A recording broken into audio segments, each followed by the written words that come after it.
আর একটা দিন আর একটা দুর্দান্ত নক কিং কোহলির ব্যাট থেকে এলো। মানে কে বলবে যে এই প্লেয়ারটা প্রায় 2 বছর আগে টি-20 ইন্টারন্যাশনাল থেকে রিটায়ারমেন্ট নিয়ে নিয়েছে। মানে আইপিএল এ 37 বছর বয়সেও বিরাট কোহলি রাজ করে যাচ্ছে এবং ইয়ংস্টারদের সাথে রীতিমতো যাকে বলে লড়াই করে যাচ্ছে ও। এই মুহূর্তে আইপিএল 2026-এ হায়েস্ট রান গেটার হচ্ছে কিন্তু আমাদের কিং কোহলি।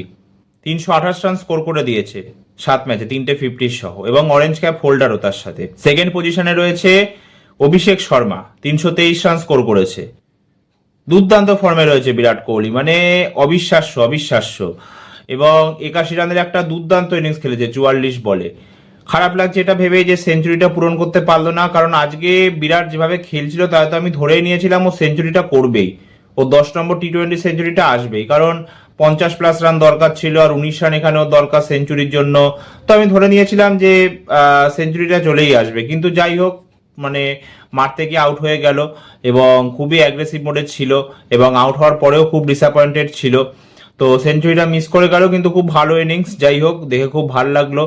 এবং আর একটা দুর্দান্ত নক আমরা দেখতে পেলাম। আর মানে 12 রান যদি বিরাট কোহলি করে দেয় তাহলে আইপিএল এর ইতিহাসে প্রথম ব্যাটসম্যান হবে যে 9,000 রান পূরণ করবে। যদিও আইপিএল এর ইতিহাসে 8,000 বা তার বেশি রান স্কোর করা একমাত্র প্লেয়ার বিরাট কোহলি আছে।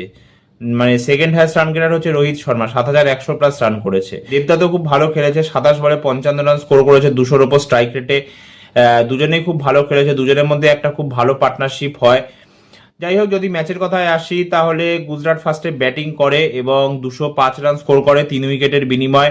এবং তারিফ কিন্তু করতে হবে যাকে বলে সাই সুদর্শনের, একটা দুর্দান্ত 100+ রানের ইনিংস খেলেছে এবং দুর্দান্ত একটা সেঞ্চুরিও স্কোর করে দিয়েছে। কিন্তু শুভমান গিল যে কি ইনিংস খেলো আমি বুঝতে পারলাম না। 24 বলে 32 রান স্কোর করলো, মানে কি সেন্স আছে ইনিংসের। অন্যদিকে যখন উইকেট পড়েনি তখন তো তোমাকে আরেকটু ফাস্ট খেলতে হবে না। 24 বলে 32 রান কি কোনোভাবে মেনে নেওয়া যায়? কোনোভাবেই মেনে নেওয়া যায় না। তাও যদি মানা যেত যে তারপরে অ্যাটাকিং ইনিংস খেলতো, লেটসে পরের 10 বলে 25-26 রান করে দিত, তাহলে একটা কথা হতো, কিন্তু আউট হয়ে গেল মারতে গিয়ে শুভমান গিল। তারপরে যাই হোক, মাঝখানে একটু অবস্থাতে খারাপ হয়ে গেছিল, একসময় তো মনে হচ্ছিল 200 পেরোতে পারবে না। তবে শেষ ওভারে যাকে বলে খুব ভালো খেলে দিল জেসন হোল্ডার। প্রথম ম্যাচ খেলছিল এই আইপিএল সিজনে এবং শেষ ম্যাচ 205 রান স্কোর করে 3 উইকেটের বিনিময়।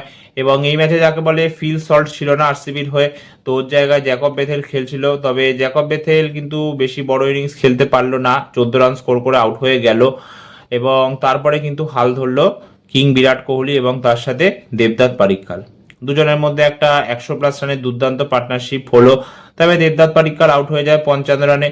তবে বিরাট কোহলিও দুটো 6 মেরে আউট হয়ে যায়। তবে একসময় কিন্তু আরসিবি একটু চাপে পড়ে গেছিল, কারণ 33 রান মতো দরকার ছিল 27 বলে এবং 5 উইকেট পড়ে গেছিল।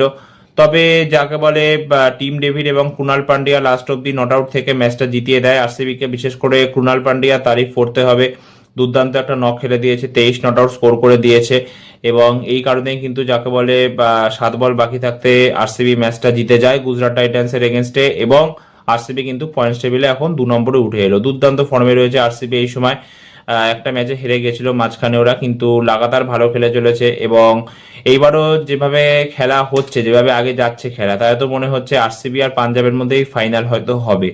তো সেটা পরে হবে, দেখা যাক। কিন্তু দুর্দান্ত ফর্মে রয়েছে আরসিবি টিম এবং আরসিবির বোলাররাও খুব ভালো বোলিং করছে, বিশেষ করে ভুবনেশ্বর কুমার। সেই পুরনো ভুবনেশ্বর কুমারকে আমরা দেখতে পাচ্ছি, খুব ভালো ইকোনমিতে বোলিং করছে, ডেথ ওভার্স গুলোতেও ভালো বোলিং করছে।